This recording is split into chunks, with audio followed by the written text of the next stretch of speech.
सूर्यकांत तिवारी की वीडियो में सबसे महत्वपूर्ण, सबसे राजनीति और सबसे भूचाल ला देने वाला जो लाइन है वो ये है कि सूर्यकांत तिवारी को ऑफर दिया गया था आईटी की टीम की ओर से कि तुम एकनाथ शिंदे बन सकते हो छत्तीसगढ़ के। जिस तरह से एकनाथ शिंदे महाराष्ट्र मुख्यमंत्री बने उसी प्रकार तुम भी छत्तीसगढ़ के एकनाथ शिंदे यानी कि मुख्यमंत्री बन सकते हो। इसके लिए वो आईटी की टीम, हालांकि जो बातें सूर्यकांत तिवारी जो बता रहे हैं वीडियो में जो बोल रहे हैं उसके मुताबिक मैं कह रहा हूँ कि सूर्यकांत तिवारी को वो जो उप सचिव है मुख्यमंत्री भूपेश बघेल की, सौम्या चौरसिया, उनका नाम अपने कारोबार में सम्मिलित के लिए लेना पड़ेगा। यानी कि उनके कारोबार में सौम्या चौरसिया का हाथ है, ये ऐसा कहना पड़ेगा सूर्यकांत तिवारी को। उसके बाद तख्ता पलट होगी, सत्ता पलट होगी और सरकार यहाँ पे गिरा दी जाएगी। सरकार के बाद मुख्यमंत्री होंगे सूर्यकांत तिवारी। ऐसा आईटी की ओर से प्रपोजल दिए गए थे। हालांकि इस वीडियो के बाद इस वीडियो में कितनी सच्चाई, इस बात में कितनी सच्चाई है, ये तो वक्त ही बताएगा और ये तो सूर्यकांत तिवारी बताएंगे और आईटी की टीम बताएगी कि आखिर क्या कुछ हुआ था उस दिन। छत्तीसगढ़ में इन दिनों आईटी की बात हो रही है, ईडी की बात हो रही है और एक नाम और सूर्यकांत तिवारी की बात हो रही है। आईटी के बारे में आप जानते हैं, ईडी के बारे में जानते हैं, सूर्यकांत तिवारी के बारे में राजनीतिक और ब्यूरोक्रेसी को छोड़ के बाकी बहुत कम लोग हैं जो जानते हों। बहुत लोग नहीं जानते सूर्यकांत तिवारी आखिर क्या चीज़ है, कौन है, कोई नेता है, कोई अधिकारी है, कौन है आखिर। बहुत बहस भी हुई, कई लोगों ने हमको भी फोन लगा पूछा कि आखिर सूर्यकांत तिवारी कौन है, जिस पर भाजपा भी बात कर रही है, जिस पर कांग्रेस भी बात कर रही है, जिस पर प्रशासनिक तंत्र भी बात कर रहा है कि आखिर इसके संबंध किसके साथ में है और ये आखिर है कौन। तो दो लाइन की बात है, सूर्यकांत तिवारी कोल कारोबारी है, कोयला कारोबार से ताल्लुक़ रखता है और भाजपा हो या कांग्रेस हो सबके साथ में इनके मधुर संबंध है। आप आज हैरान भी होंगे कि यार सूर्यकांत तिवारी की बात अचानक भिलाई टाइम्स क्यों कर रहा है। तो भिलाई टाइम्स इसलिए बात कर रहा है क्योंकि सूर्यकांत तिवारी चर्चा में है। सूर्यकांत तिवारी का वीडियो वायरल हुआ है 9 मिनट 21 सेकंड का। ये वीडियो वायरल होने का मतलब, ये शब्द का मतलब ये है कि वीडियो मीडिया में जारी किया गया है। वीडियो सूर्यकांत तिवारी की ओर से जारी किया गया है जिसमें वो बहुत सारी बातें कह रहे हैं, अपने ऊपर जो आरोप लगे हैं, सूर्यकांत तिवारी पे जो आरोप लगे हैं और जो सूर्यकांत तिवारी के ठिकानों पर आईटी के रेड पड़े उस पर वो एक तरह से सफाई दे रहे हैं। तो बात करते हैं सूर्यकांत तिवारी की। सूर्यकांत तिवारी के बारे में कहा जाता है कि उसके संबंध भाजपा के साथ साथ कांग्रेस के नेताओं के हैं और जब भी सरकार होती, किसी की सरकार होती, वो अपना काम निकाल लेते हैं और अपने लोग बना लेते हैं, अपने करीबी लोग बना लेते हैं और वहाँ पर करीबी लोग बन जाते हैं। तो पिछले दिनों 30 जून को आईटी की टीम आई थी, रायगढ़, महासमुंद, भिलाई भी रेड पड़ा था और भी अन्य जगहों पर आईटी का सर्वे था। एक तरह से उसे प्रमुख तौर पे जो मीडिया में जो लैंग्वेज होता है वो आईटी की रेड के तौर पे उसको कहा जाता है कि भाई जो खबरें देखी होंगी आपने उसमें कहा गया कि आईटी की रेड पड़ी है। तो उसमें भिलाई भी एक शामिल है, सूर्यकांत तिवारी का जो महासमुंद का घर है वो भी शामिल है, रायगढ़ भी है और कुछ हिस्से हैं जो सूर्यकांत तिवारी के ठिकाने पे हैं। उस आईटी सर्वे के बाद, उस आईटी रेड के बाद एक सियासत गरमाई छत्तीसगढ़ की। सियासत में काफ़ी हलचलें हुई, काफ़ी बातचीत हुई, काफ़ी आरोप प्रत्यारोप के दौर भी हुए। यहाँ की जो सरकार है, कांग्रेस की सरकार, उनका कहना है कि छत्तीसगढ़ में कांग्रेस बीजेपी की सरकार नहीं है, इसलिए बीजेपी गवर्नमेंट जो चूँकि केंद्र में है वो आईटी की रेड पड़वा रही है, जैसे कि महाराष्ट्र और बाकी गैर भाजपा शासित राज्यों में हुआ। भाजपा वालों का कहना है कि भाई कांग्रेस जो सरकार में है यहाँ पे उनके करीबी लोगों के ठिकानों पर आईटी की रेड पड़ रही है, उनके काले कारनामों को उजागर किया जा रहा है, उनके काले चिट्ठों का एक तरह से पेश किया जा रहा है। तो आरोप प्रत्यारोप का दौर चल रहा है, चूंकि नेता हैं, राजनीति हैं, तो आपस में दोनों एक आरोप लगाते हैं। तो आज सूर्यकांत तिवारी का एक वीडियो वायरल हुआ और उससे पहले तस्वीरें वायरल हुई जिसमें सूर्यकांत तिवारी, भाजपा शासनकाल के मंत्री राजेश मूणत, केदार कश्यप और भी तमाम लोग, उनके साथ में उनकी तस्वीरें सामने आई। बृजमोहन अग्रवाल भी उसमें शामिल है। तमाम जो मंत्रिमंडल है, तमाम जो नेता हैं, उनके साथ में एक तस्वीर होती है। कांग्रेस के प्रवक्ता आरपी सिंह वो वायरल करते हैं कि ये रिश्ता क्या कहलाता है, ये संबंध बहुत वगैरह वगैरह बहुत कुछ लिख के वो जारी करते हैं। वैसे ही भाजपा के लोग भी करते हैं कि भाई संबंध तो आपके साथ भी है सूर्यकांत तिवारी के। उसमें मुख्यमंत्री भूपेश बघेल की फ़ोटो दिखाते हैं सूर्यकांत तिवारी के साथ में और तमाम नेताओं के साथ में उनकी तस्वीरें होती है। तो एक दूसरे की चीज़ें चल गई, इनकी आपस में आरोप प्रत्यारोप का दौर चल गया और आज सूर्यकांत तिवारी की ओर से एक वीडियो वायरल हुआ है। उस वीडियो में वो सफाई देते नजर आ रहे हैं। 9 मिनट 21 सेकंड का वीडियो है। वीडियो में क्या कुछ है उसमें शॉर्ट में आपको बताता हूँ, उसके बाद आपको पूरा वीडियो दिखाते हैं। वीडियो में एक तरह से कहा जाए सूर्यकांत तिवारी एक कांग्रेस के प्रवक्ता के तौर पर बोलते हुए दिखाई दे रहे हैं। प्रवक्ता बोलने का मतलब ये कि वो एक तरह से सीधा सीधा भाजपा की जो रमन सरकार थी, मुख्यमंत्री थे रमन सिंह, उनके खिलाफ ये डायरेक्ट आरोप है, डायरेक्ट एक तरह से उसके खिलाफ में बयान दे रहे हैं। क्योंकि रमन सिंह ने कहा था पिछले दिनों कि सूर्यकांत तिवारी को अरेस्ट करना चाहिए, सूर्यकांत तिवारी के ठिकानों पर आईटी की रेड पड़ी है तो उसे अरेस्ट करना चाहिए, यहाँ तक आ गई बात।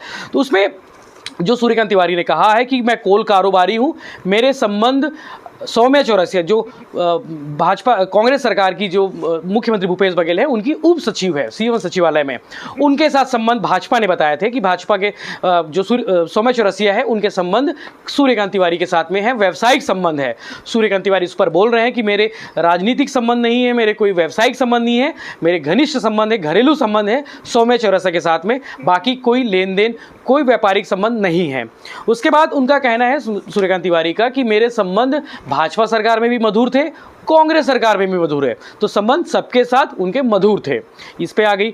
और वो एक तरह से कहा जाए तो छत्तीसगढ़ी स्वाभिमानी वाली जो बात आज उन्होंने कही है कि मैं छत्तीसगढ़िया हूँ, स्वाभिमानी छत्तीसगढ़िया हूँ, इसलिए मुझे टारगेट किया जा रहा है, वो उन्होंने एक पॉइंट यहाँ पे भी डाल दिया है।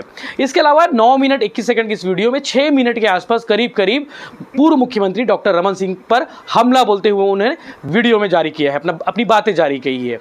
तो देर नहीं करते, आप ये पहले 9 मिनट 21 सेकंड का ये वीडियो जरूर देखें।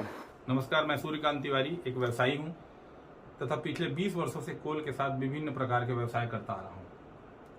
सामाजिक क्षेत्र से जुड़ा हुआ व्यक्ति हूं और अपने सामाजिक उत्तरदायित्व का निर्वहन करते हुए व्यवसाय करता आ रहा हूं। मैं व्यवसायिक जगत के अलावा सामाजिक राजनीतिक क्षेत्र से भी जुड़ा हुआ हूं। मेरी राजनीतिक विचारधारा चाहे जो भी हो, मेरे संबंध सभी से अच्छे रहे हैं। जब प्रदेश में भारतीय जनता पार्टी की सरकार थी तब भी मंत्रिमंडल के वरिष्ठ जनों और भाजपा पदाधिकारियों से मेरे बहुत मधुर संबंध थे। भाजपा के शासन के 15 वर्षों में भी मैं एक कारोबारी था और आज भी हूँ। हाल ही में 30 जून 2022 को हमारे यहाँ आयकर विभाग द्वारा सर्च और सर्वे ऑपरेशन किया गया, जिसे आमतौर पर मीडिया में आईटी रेड के नाम से पुकारा जाता है। आयकर विभाग की टीम हमारे यहाँ से अपना सर्च एवं सर्वे ऑपरेशन संपन्न करके चली गई।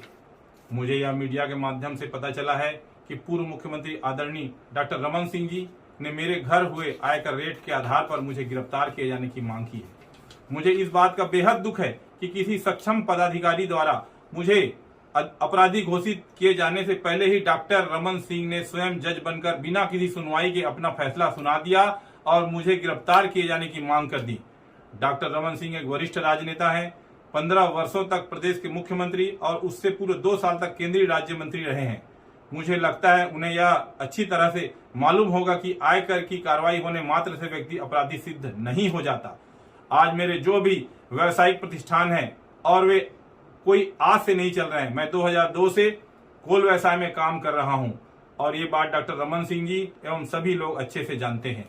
मेरे घर पर आयकर द्वारा जो सर्च एवं सर्वे किया गया उसमें अगर कोई भी संपत्ति प्रश्नाधीन होती है या कहीं टैक्स संबंधी कोई बात आती है तो उसे निराकरण की एक निर्धारित व्यवस्था है। यदि हमारे प्रतिष्ठानों पर कोई टैक्स दायित्व निकलेगा तो उसे हम चुका देंगे। हम व्यापारी हैं, कोई अपराधी नहीं है। डॉक्टर रमन सिंह जी, फिर भी यदि आप मुझे अपराधी घोषित करके जेल में डलवाना चाहते हैं तो मुझे स्वीकार है, लेकिन जेल के जिस सेल में मैं रहूंगा उसके ठीक बाजू वाले सेल में आपको भी रहना होगा, क्योंकि आपका कार्यकाल भी कोई बेदाग नहीं रहा है। आपके कार्यकाल में आपके मंत्रियों पर जमीन की भारी मात्रा में अफरा तफरी के आरोप लगे थे, उसके लिए आपको भी जेल जाना चाहिए। आपके पुत्र अभिषेक सिंह उर्फ अभिषाक सिंह के नाम से पनामा पेपर्स रंगे हुए थे। टैक्स हेवन देशों में बैंक खाते खोलकर अपनी काली कमाई छिपाने के आरोप लगे थे। आपकी जिम्मेदारी भी आपको स्वीकार करके जेल जाना चाहिए। आपके कार्यकाल में हजारों करोड़ रुपए का नागरिक आपूर्ति निगम घोटाला हुआ था। आपकी ही जांच एजेंसी ईओडब्ल्यू ने जो डायरी जब्त की थी उसमें स्पष्ट उल्लेख था कि किसी भी सीएम मैडम सीएम को पैसे दिए जाते थे, उसके लिए आपको नैतिकता के आधार पर जेल चले जाना चाहिए। प्रदेश के बच्चे में चर्चा थी कि सीएम हाउस में बैठे आपके कुछ स्वजन प्रदेश में तबादला उद्योग चला रहे हैं और इतनी कमाई कर रहे थे कि घर पर आपको नोट गिनने की मशीन लगानी पड़ी थी। आपने अपने दामाद डॉक्टर पुनीत गुप्ता को दहेज में डीके हॉस्पिटल दिया था, जिसने वहां मनमानी की, भारी भ्रष्टाचार के आरोप पर घिर गए थे। आपके विभागीय मंत्री भी जिसके सामने नहीं चलती थी। ऐसे दामाद को फ्री हैंड देकर जनता के पैसों की लूट का अवसर आपने उसे दिया, उसके लिए आपको जेल जाना चाहिए। आप, आपके बेटे, आपकी धर्मपत्नी, आपके कुनबे के लोग, आपके मंत्रिमंडल के लोग, पार्टी के पदाधिकारी चिट फंड कंपनियों के ब्रांड एम्बेसडर बने हुए थे। उनके कार्यक्रम में जाते थे। आपकी सह पर चिट फंड कंपनियां प्रदेश के भोले भाले लोगों को हजारों करोड़ रुपए लूट कर भाग गई और बेचारे एजेंटों को आपने अपराधी बनाकर जेल में डाल दिया। इसके लिए भी आपको जेल जाना चाहिए। आपकी सरकार की घनघोर लापरवाही, अव्यवस्था और कांग्रेस मुक्त भारत के लक्ष्य के चलते 2013 में जीरम घाटी कांड में हमारे नेता, सुरक्षा बलों के जवान मारे गए, उसके खून का दाग आपके दामन पर है। डॉक्टर रमन सिंह जी, आपको उसके लिए भी जेल जाना चाहिए। आपके शासनकाल में आपकी सरकारी मशीनरी ने कई माओं के गर्भाशय निकाले, मोतियाबंद के ऑपरेशन के नाम पर कई लोगों को अंधा बना दिया गया, झलियामारी जैसे कांडों में बच्चियों का यौन शोषण किया गया, उसके लिए भी आपको जेल जाना चाहिए। डॉक्टर रमन सिंह जी, आपको अच्छी तरह से याद होगा कि उनके शासन काल में उनके करीबी व्यवसायियों पर भी आयकर के छापे की कार्रवाई हुई थी। उस हिसाब से उनके शासन काल में जितने भी आयकर छापे छत्तीसगढ़ में पड़े, उन सभी को जेल भेजा जाना चाहिए था। मैं मीडिया के माध्यम से डॉक्टर रमन सिंह जी से पूछना चाहता हूं कि जब आप प्रदेश में 15 साल तक सत्ता में थे, मैं उस समय भी व्यवसाय कर रहा था। आपसे, आपके मंत्रिमंडल के लोगों से, पार्टी के नेताओं से मेरे उस समय भी संबंध मधुर थे। क्या आपने या आपके किसी मंत्री ने मेरी उस समय कोई भी अनुचित मदद की थी? मेरे सभी से मधुर संबंध रहे हैं। न तो मैंने कभी उस समय किसी की सहायता ली और न आज किसी की सहायता ले रहा हूं। मैं एक स्वाभिमानी छत्तीसगढ़िया आदमी हूं। छत्तीसगढ़ की मिट्टी में मैंने जन्म लिया, मेहनत की रोटी कमाता हूं और सभी को अपना समझता हूं। मुझे अब बात समझ नहीं आ रही है, डॉक्टर रमन सिंह आयकर विभाग की इस कार्रवाई को क्यों राजनीतिक रंग देना चाहते हैं। मैं आपको बताता हूं डॉक्टर रमन सिंह जी क्यों इसे राजनीतिक रंग दे रहे हैं। 30 जून को आयकर विभाग ने हमारे यहाँ छापा मारा। आयकर की छापामार टीम ने हमारे यहाँ घर पर छापा बोला, हमारे घर के लोगों को भयभीत किया। आयकर की टीम को अधिकार नहीं होता कि वो सर्च एवं सर्वे की कार्रवाई के दौरान किसी से मारपीट करे, लेकिन मुझे आयकर टीम द्वारा मारपीट की गई। 3 दिन तक मुझे सोने नहीं दिया गया। मुझे बहुत प्रकार से मेंटली और फिजिकली टॉर्चर किया गया।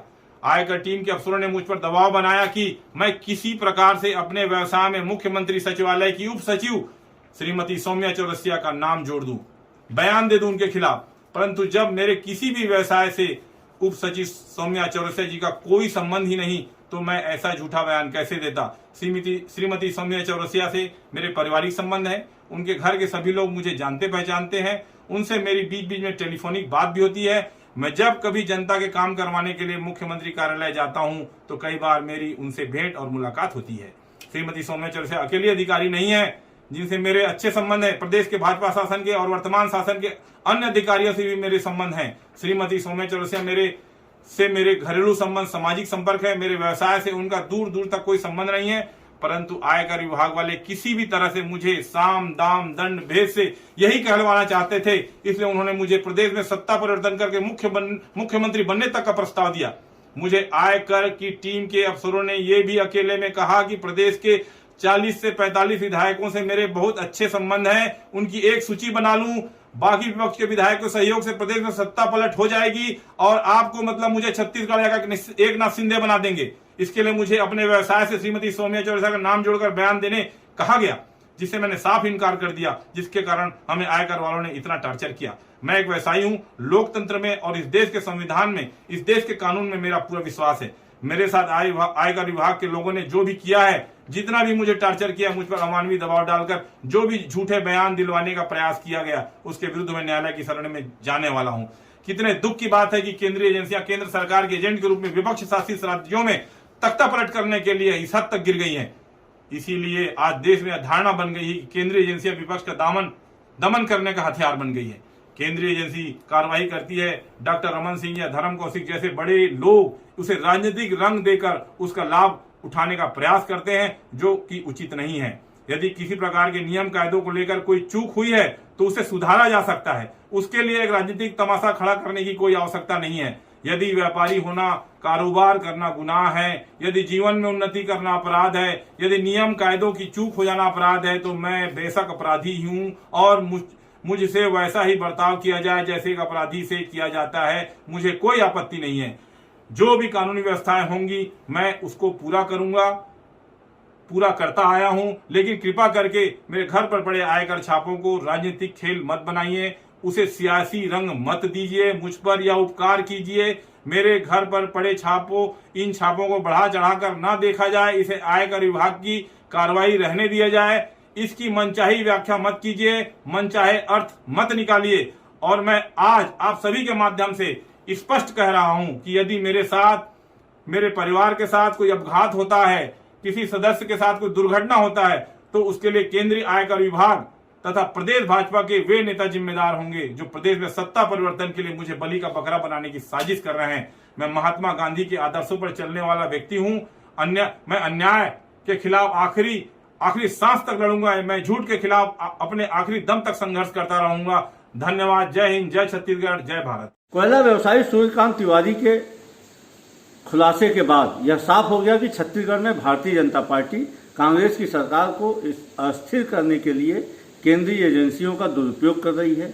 आईटी का दुरुपयोग किया जा रहा है, ईडी का दुरुपयोग करने की साजिश रची जा रही है। और इस खुलासे के बाद प्रधानमंत्री नरेंद्र मोदी में जरा भी नैतिकता बची हो तो वे अपने पद से इस्तीफा दें। भारतीय जनता पार्टी अपने इन कृत्यों के लिए छत्तीसगढ़ की जनता से, देश की जनता से सार्वजनिक रूप से माफी मांगे। तो सूर्यकांत तिवारी का आपने वीडियो देखा, 9 मिनट 21 सेकंड का ये टोटल वीडियो है। उस वीडियो में आपको बहुत कुछ एक नज़र आया होगा, बहुत कुछ नज़र आ गया होगा कि क्या कहना चाह रहे हैं सूर्यकांत तिवारी और वो अपना पक्ष आज अचानक से क्यों रख रहे हैं। 30 जून को आईटी की रेड पड़ी थी। आईटी की जो प्रेस रिलीज थी उसके हिसाब से अगर माने, उनकी माने, आईटी की ओर से माने तो 9 करोड़ के आसपास कैश बरामद हुए थे। इसके अलावा 200 करोड़ के आसपास की प्रॉपर्टी इनके नाम मिले हैं, सबूत मिले हैं। आईटी की टीम ने, आईटी की ओर से जो प्रेस रिलीज जारी की गई थी कुछ दिन पहले, उसमें कहा गया है करीब 200 करोड़ के आसपास की प्रॉपर्टी इनके नाम पे है, इनके नाम पे बरामद हुए हैं, सबूत मिले हैं। तो अब देखने वाली बात यह है कि ये राजनीति कब तक चलता है, सूर्यकांत तिवारी के इर्द गिर्द राजनीति कब तक होती है और आखिर सूर्यकांत तिवारी किसके आदमी है, चाहे भाजपा या कांग्रेस। एक सोशल मीडिया पे एक ट्वीट भी एक सामने आया था जिसमें एक यूजर ने एक मजे लेते हुए कहा था कि भाई सूर्यकांत तिवारी किसी का आदमी नहीं है, सूर्यकांत तिवारी अपनी पत्नी का आदमी है। ये एक तरह से पर्सनल, एक तरह से उन्होंने चोट करते हुए कहा था, लेकिन हकीकत यही है। क्योंकि भाजपा भी उसको अपने खेमे में रखना नहीं चाहती और कांग्रेस भी अपने खेमे में रखना नहीं चाहती। अब सूर्यकांत तिवारी जाने कि वो किस खेमे के हैं और वो खेमा जाने कि सूर्यकांत तिवारी किसका है। धन्यवाद।